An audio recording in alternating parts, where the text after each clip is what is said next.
I've been to the Home Depot parking lot more times than I can remember. Certainly more times than I can count on my own two hands. I've been to the Home Depot parking lot more times than there are spaces in the Home Depot parking lot. Even the spaces in the way back.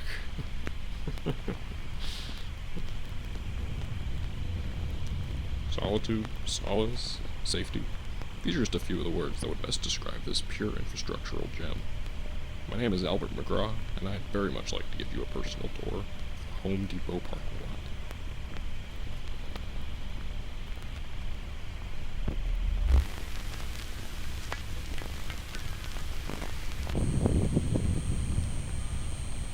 The whole property is bathed in the captivating, beautiful glow of the dying incandescent lights.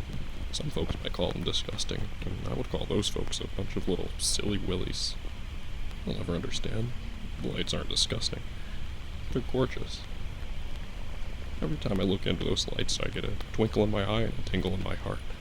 Now this is interesting. This is one of the first prominent signs that we are dealing with a mocker. Everyone knows the lights in the Home Depot parking lot are objectively horrible. They suck. What is he talking about, this twinkle?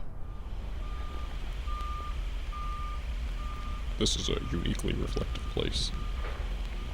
I've learned more about myself in times here than anywhere else in town. Right here in the Home Depot parking lot, I can finally open my eyes.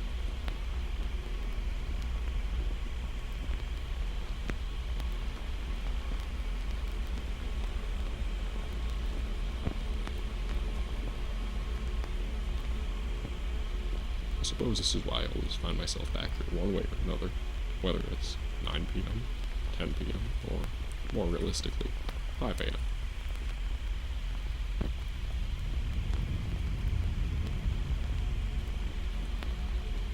I sure have been around a heck of a lot. There are places I like to eat, there are places I like to just walk. But you know that expression, all roads lead to Rome? Well, I believe the same can be said for the Home Depot parking lot. Listen, this is nothing out of the ordinary. This is my job. I question people at the diner. I follow up with the previous owners. Nobody's heard of this guy. No Albert McGraw, they say. And I tracked down the old managers at Home Depot. They say this persistent old weirdo was never a thing. It's becoming increasingly likely that this was staged. Let us examine the footage again. See, it bears earmarks of VHS, making it a product of the 1980s or 90s most likely. However, this may also indicate that it was homemade. I mean, look at it. It is funny. The guy is a kook. Hey now, I think mockumentaries slap. I love them. I eat that shit for breakfast. I watch them all the time. I watch them in my sleep. They're so good. So you can't tell me for a minute, not even for a fucking second, that this thing wasn't fake. I can smell them from a mile. It's a sham. One thing the Home Depot parking lot really helps you bring out is your artistic side. It's incredible. Every experience I've ever had just flows seamlessly from my mind into reality. It helps me get in touch with my childhood, too. I can't tell you how many times I've stepped into the shoes of my younger self and tangibly felt my body aging. What is most interesting about it, in my opinion, is the authenticity of Mr. McGraw's monologue. If it truly is one big joke, why is it so raw? So natural, so deeply introspective? I do some of my best thinking in the way back. If the Home Depot parking lot were a big basement, the way back would be that mysterious closet you always spooked of as a kid.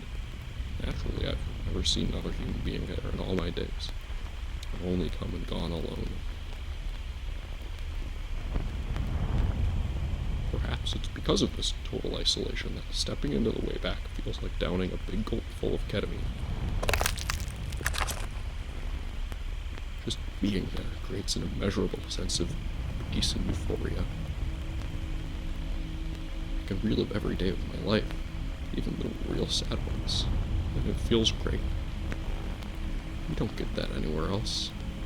In fact, you can't get that anywhere else. If you really, truly want it, you've got to come to the home. I can't figure this shit out, man.